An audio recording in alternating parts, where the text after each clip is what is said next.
This is Spo-Ad Cast. Spo-Ad Cast is the official podcast of the St. Thomas University Sports Administration Program. We are your inside look into the sports industry. Want to get a job in sports? Yeah. Listen to Spo-Ad Cast.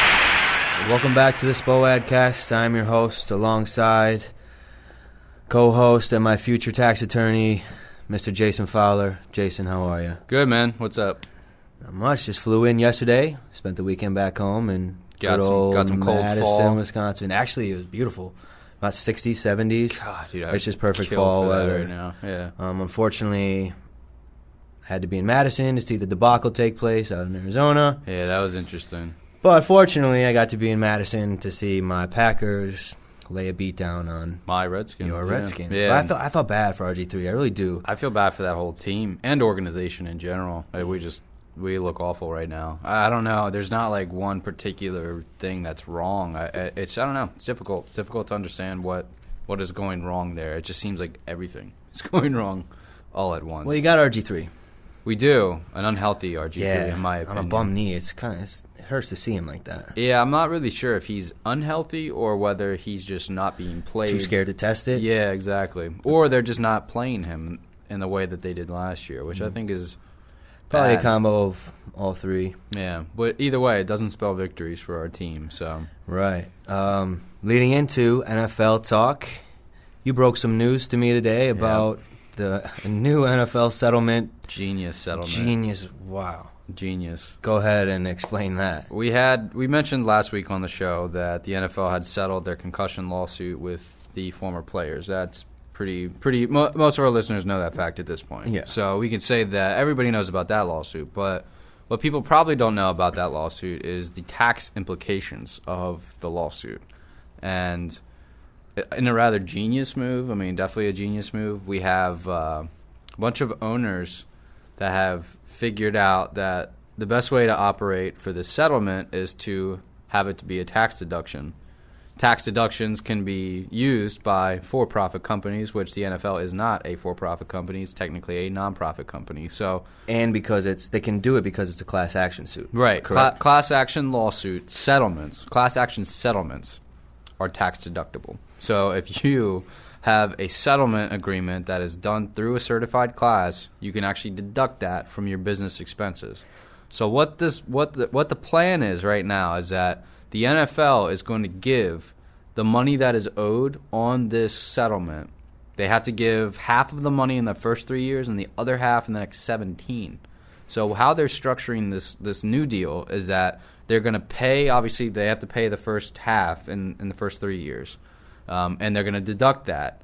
But they're going to deduct it by giving the money to teams. So Because they're for-profit. they're for-profit, right. So the teams are for-profit entities, where the league is a non-profit entity. So basically the non-profit entity, the NFL, is going to give the money to the teams.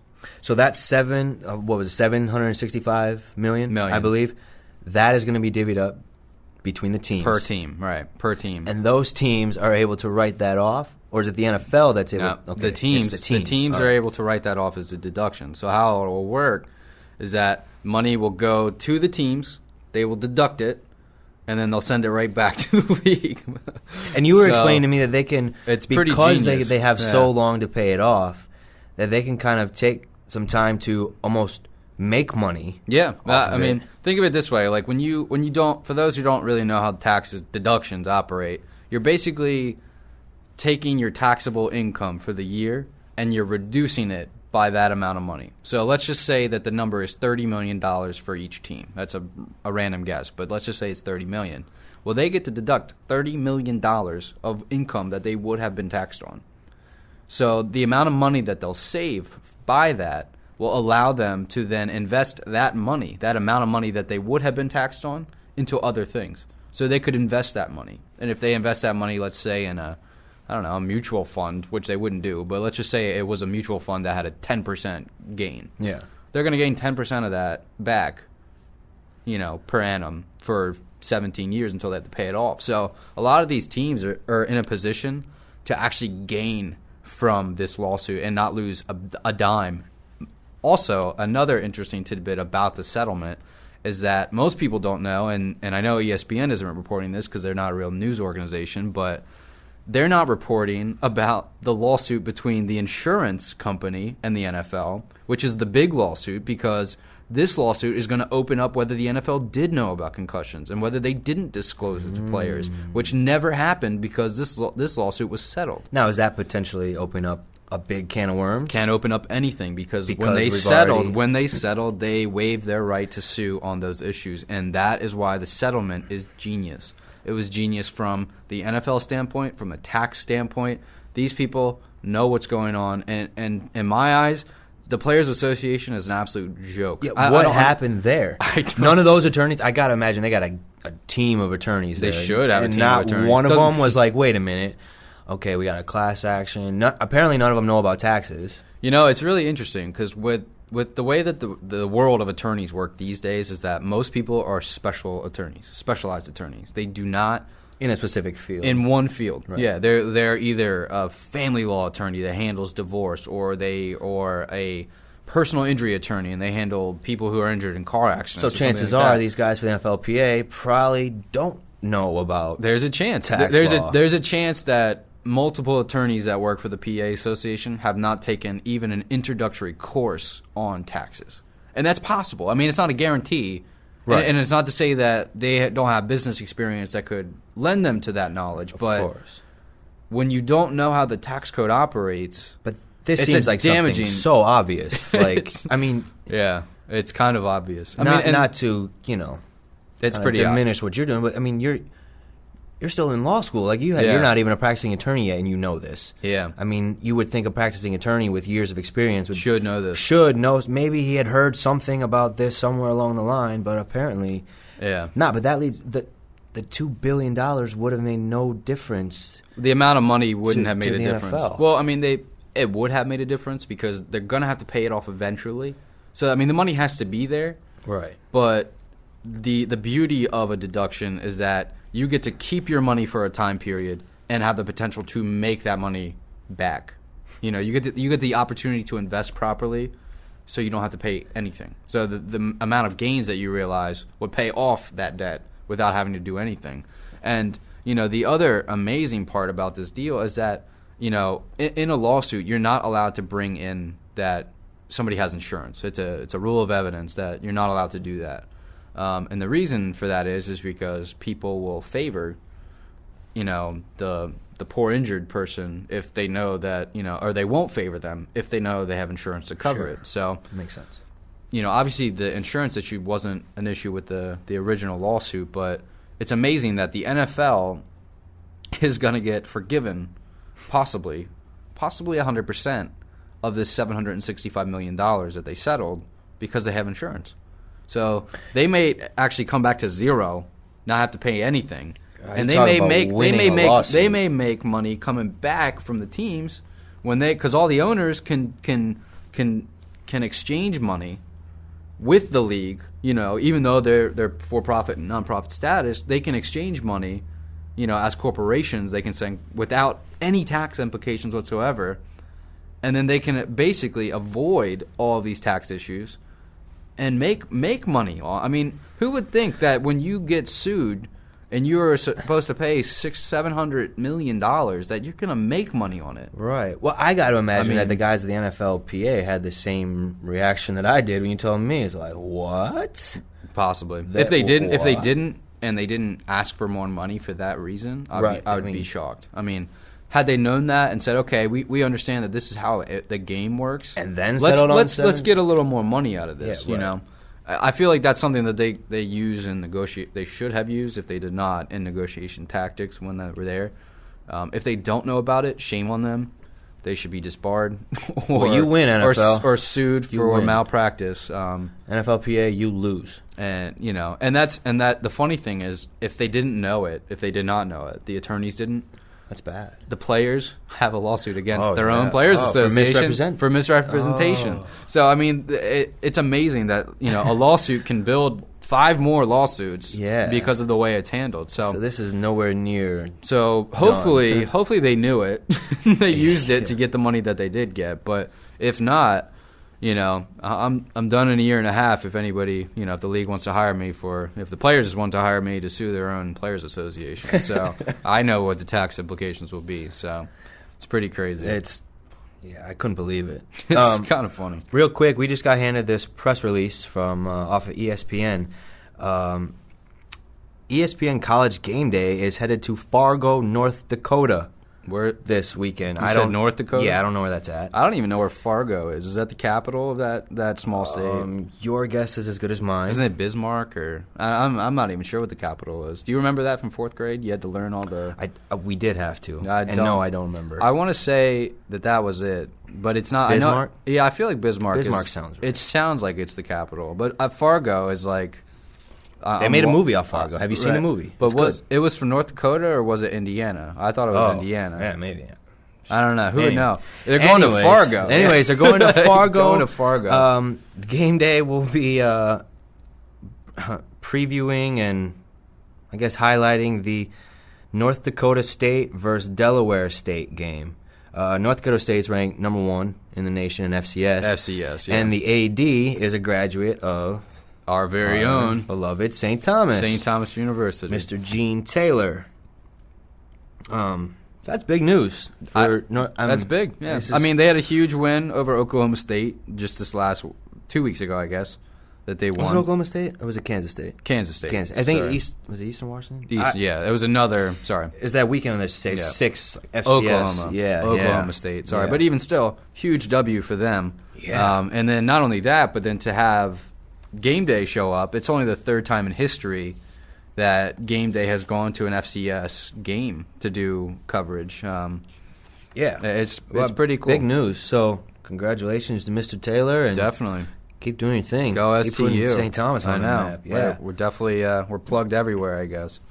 This other story you and I have been following pretty closely, and I think we will continue to, is this NFL Europe, and specifically the Jaguars. Yep. And the potential for their owner to take them and make their home over in London. Right. It's a theory. A theory that we have. And, we've kind of heard talks about this for a while with the NFL expanding into Europe. Right. For teams. And you especially have really laid out the various aspects and how, I was kind of earlier, what about scheduling? What about this? What about this? And you had an answer for everything. Right. That makes it seem like it really is a viable option. Not even viable, but would be a smart move for the NFL to go over there. Oh, definitely. I had a really good opportunity to speak to the NFL General Counsel this past year, and I asked him this very question, and that was, when are we going to be watching London football? And he looked at me and he smiled, and he said, pretty soon. He said, pretty soon. Now, I feel like the NFL would be crazy not to go to London. I think it's a great market for the United States to tap into.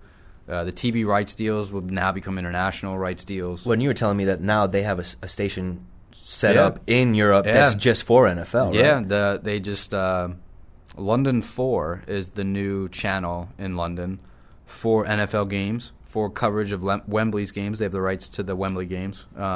In London, obviously, in England, I should say. So it's huge. That's they're going to cover the Super Bowl on that. You remember my friend that was here from Austria. Yes, They have specific channels now that are streaming these games on TV. They don't even have broadcast for football games, and these people are watching games. So, the amount of money that could be earned by the NFL by going international would be unbelievable. For a league that does not do international marketing or TV rights, we could blossom much further past the likes of Manchester United or of the Premier League. We're almost at that bar now, and we only really focus on the United States. We could be looking at an NFL that could triple its revenue by going internationally. Excuse me. Well, and the Jaguars too. Come on. What a sorry team and a sorry franchise. They have nobody. I was telling you about this article that was on Yahoo I was reading this morning. I almost felt like I was reading The Onion. Right. Onion Sports. They were talking about the handfuls upon handfuls that really, I think it was like 20 people, showed up for this Tim Tebow rally to be the quarterback of the Jets. It's like, really? That's what you guys want? You think your saving grace is this guy who's been cut from 2 teams now? Tebow thing is funny. It's comical. I guess, when you are at such a low point in your franchise that you think anything will help. I mean, Tebow is one of those characters that he is not a good quarterback, but somehow he delivers W's, and he's going to put fans in the seats. He will sell the stadium out and things like Which that. At this point, they need. They do. I mean, I feel like from that respect, it wouldn't be a bad idea. The problem that they have is that they have young players that may not blossom. That's the problem. Yeah. You have a quarterback there in Blaine Gabbert, which I don't think is going to be a top 15 quarterback in the league. When they went out and got Blackman, well, what's the point of having a stud receiver if you got no one that can throw him the ball? Exactly. So, I mean... And MJD just got hurt. Exactly. So, I mean, they've kind of been a team that's been like that. I mean, I have to like the new ownership that has come in and bought the team. A good investor. He is also in the Premier League as well. Very similar to the other Florida team, Tampa Bay Bucks. Very similar to the Glazer family, owning a team there and then owning a team in London for soccer. I think he's done a very good job of trying to get, his team out there and things like that. But, it's interesting that they signed deals to do London for 4 years in a row. At the same time, the NFL is moving games from 1 to 2 to 4 in London per season,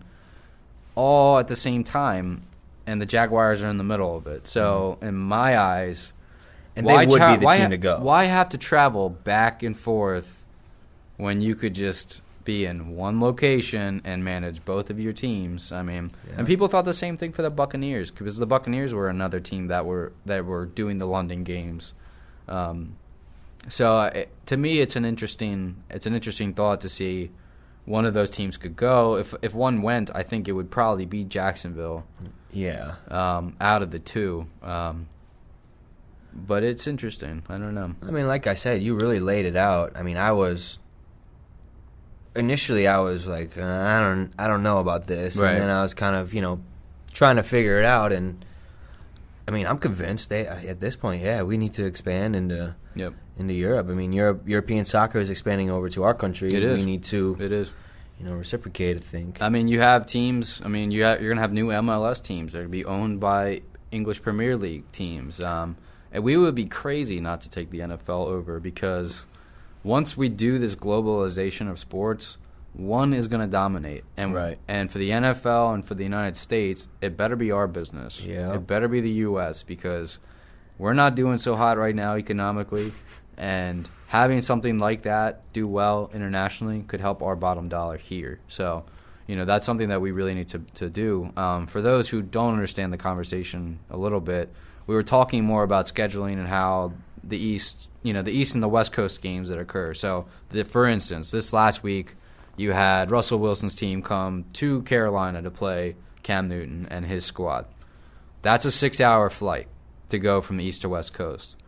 If Carolina was to fly to London this week, it'd be the same 6 hours. Same flight. It'd be 6 hours. So it's not impractical to do it. Not at all. And you mentioned how they could they set up something like, that the Jaguars will say, sure, the London Jaguars, right? Will have they probably change the name. 2 home games. Yeah. And then they'll come back over to the States, play 2 games. Yep. Go back to London, have 2 games. But then you were saying the teams that go over to London could have buys. Have buys the following week, so that they're not. I mean, and not only that, really, it would work. But scheduling too, it would work. I mean, you definitely would. You definitely wouldn't want it to interfere with soccer there, because obviously you're going to want that draw. So most of the soccer games there are prime time. So even if you offered the game there at 4:30 in the afternoon prior to the games, then you would have a game on the East Coast live at 11 o'clock.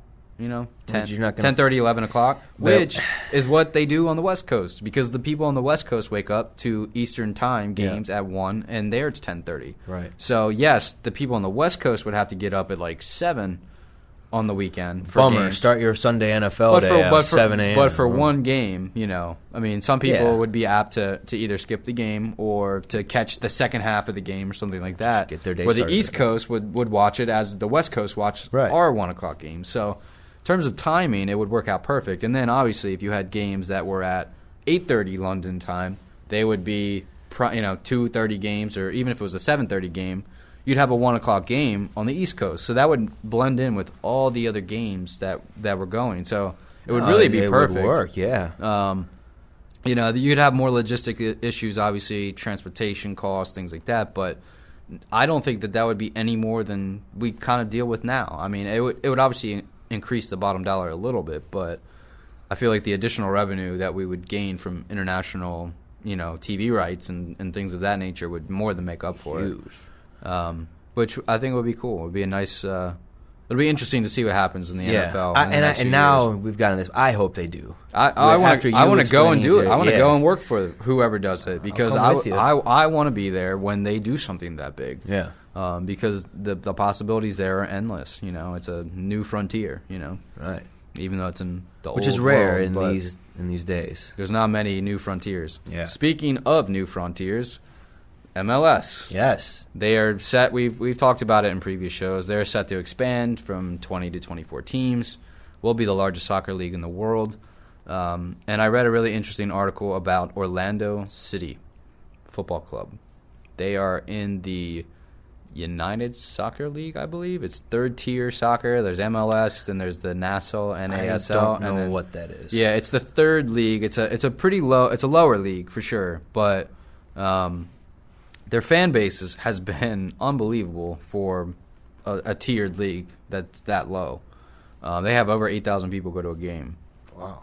In a very small area, a very small stadium. Well, let me ask you this, because we've talked about Beckham possibly bringing a team here. Now, today, actually, the Gianni Versace's mansion on South Beach, the auction is today, which Beckham and his wife are big players in, and now Donald Trump apparently is getting his name in the hat. But so I guess the different scenarios, what if, say the Beckhams do get this house, that would, I'm guessing, go a long way in establishing a team here. Is there a possibility that we could get a team here in Miami and in Orlando professionally? That's definitely possible. Yeah? Definitely possible. So it wouldn't be one or the other? No. I mean, the MLS is looking to expand by 4 teams, so...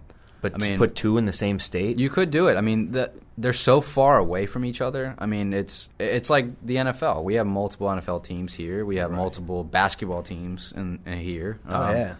We have multiple hockey teams. I mean, a sport that's not as prominent is a good hockey, point. Baseball. We have multiple baseball teams in the state of Florida. So it's not that far-fetched that we would expand 2 teams in Florida, And it's a warmer climate, which would attract foreign people to come and watch games, or it would encourage people to go down and travel to go see games in Florida. It would boost tourism and all those types of things. So it seems like it's possible that they would do that, and I think it makes sense. I mean, I think it'd be a good deal. The article was very interesting. They were talking about the executive, the CEO for MLS, the commissioner. His second hand in command went to Orlando City and now works for the owner of Orlando City. So there's a huge conspiracy that this is definitely going to be one of the teams that goes in. And they're actually set to build a stadium as we speak prior to even getting an MLS bid to be a team. And the stadium is going to have 26,000 capacity. So it almost absolutely seems like this is going to be the new team. It will be one of the new teams in the new MLS, which is going to be the largest in the world. So good. It's cool. It's cool. Speaking of soccer stadiums, you and I were just looking at a bunch of renderings of these stadiums they got going up all over the world. 3 of them are in Qatar. For 2022, and it's amazing that Qatar has already got their stadiums on the way. And Brazil, they're still struggling to figure out what they're doing here next year. I think it's comical. It's very funny. But these stadiums are absolutely incredible. Yeah, incredible stadiums. Beautiful architecture is really all I can say. I mean, the firms that have come in to build these stadiums have taken the local culture into effect and just new design, new innovation. I mean, just wow you. I mean, it's just. I mean, we were looking at it, I'm like, wow, we've never seen anything like that. Yep. And then we'd turn the page. We've never seen anything like that either. Exactly. It's going to be awesome to see what they do. And the Tokyo one, the one they have going up in Tokyo. I mean, the stadium in Tokyo is for obviously the 2020 Olympics. They just received the bid for, and it's amazing. It has a walkway that is elevated, which matches the top of the stadium, so you can look down and you're walking on grass the whole time, all the way around the stadium. And then you can look down and see all the masses of people, and then the whole city. Meanwhile, you get a 360 view of everything. Tokyo. It's amazing. I mean, it really does like blow your mind, you know. But it's encouraging that we've been hearing all these struggles with Brazil and sure. Clearly people can build stadiums. It's just Brazil can't build stadiums. So good thing it's not a world issue and it's just isolated in Brazil. Although I hear there's some progress in Brazil, not as much as I would like to hear, but I hear there's some progress in the country. They actually had a really good shot, and we'll upload all these photos that we were talking about so you can get an idea of what these stadiums look like. Yeah. But just amazing architecture. If you haven't checked them out, we'll upload them for the videos. But truly amazing. Yeah, it's gonna be really cool to see when those are finished. Yeah, definitely. I'm almost encouraged to go to Tokyo for 2022. Yeah, it looks amazing. I would love to go to an Olympics, and that would be a good city to go to. I think it really started with Beijing, because Beijing built the bird's nest, and everybody just looked at that and was like, "Wow, like that is awesome. Like that is amazing stadium." Yeah. And aesthetics are becoming more and more important, in terms of the modern industry. I mean, the old traditional Roman Colosseum stadium, I think we're past it. I mean, It took us 2,000 years to get there, but we really are past that mindset. I mean, if you look at the NFL stadiums even, the ones that have been built in the last 10 years, they look different than the ones prior to it. I mean, they're not just boxes with rows of seats, They don't look like that anymore. I mean, I'm pretty sure I showed you the renderings for the new Falcons stadium, the Atlanta Falcons. That thing is unbelievable. The way they're going to do that retractable roof in such an innovative way, but that's just the era we're in. I think it's all about innovation and technology, and it's the 21st century. We're in the space age, I guess. We've become the space age, so should be interesting. Real quick before we wrap up here, we've been talking a little bit about, we've been hearing that Florida State, their attendance has been down. I heard on the radio a couple weeks ago, there was someone from the NFL saying that there's a real problem with NFL attendance. Sure. And they're thinking of ways to make it more of a fan experience. So it's worth leaving your 60-inch TV flat with all screen. your games. Sure. To actually go to the stadium, physically and watch a game. And on the radio show, they were saying, they're throwing around the idea of miking up players, putting cameras in the locker rooms, and making that stuff available to people who are actually at the stadium. Sure. But I can't believe that. I mean, I shouldn't say I can't believe it, because I can believe it. Ticket prices are high. The at-home experience is incredible now. Ticket prices are high. When you go there, especially in the pro games, it's not a family experience. It's not like going to a baseball game or something. You go to the NFL, you get really bitter fans that are wasted, off their mind drunk, because they've been drinking for 4 hours before the game. And probably even worse at college. You have fights. Even in college, it's not... People are drunk, but they're happy drunk. You know what I mean? Well, it's not like the NFL. That's just me growing up in Madison. We're a kind of a special breed up there, I guess. But it generally happy, and then something will go wrong. Sure. There obviously you're going to get upset about a play, but sure. There are fans that are drunk at NFL games that are pissed before they walk in the door. Right. Where in college games, even if you got drunk fans, they're not really pissed until something bad happens at the game. Well, one thing, too, with the NFL is if I'm going to watch the Dolphins, and fantasy football is huge, and my fantasy team is awful this Sunday and playing terrible, yeah, I'm going to kind of be in a little bit of a sour mood, even if I'm at a Dolphins game. Sure. Fantasy's huge. Yeah, no, I think the teams collegiately and then on the NFL level definitely need to find new ways to keep people in the door, because as technology gets better for us at home, people are going to avoid the stadiums. And that's not good for their bottom dollar. It's not gonna work. I don't know how they'll make up that money if people don't go to the games. It'd be interesting to see what happens. We encourage any of our listeners, leave us some comments and feedbacks ideas that you can think of, how to get people in the stands. Definitely. It's really the topic it's that kind we've of been puzzling mulling over. Yeah, it's kind of puzzling that we have to even address it, but it's the way it's how business is. Yeah, it's the time that we're in. Definitely. But I think we should probably wrap up this show. Wrap it up. Yeah, we got a presentation to give. Exactly. So for all the listeners, thanks for your ears today. For myself and Jason Fowler, you can check us out on Facebook, Twitter, our YouTube channel. And I'm Trevor Graham. And take care, guys. Peace. This is Spo-Ad Cast. Spo-Ad Cast is the official podcast of the St. Thomas University Sports Administration Program. We are your inside look into the sports industry. Want to get a job in sports? Yeah. Listen to Spo-Ad Cast.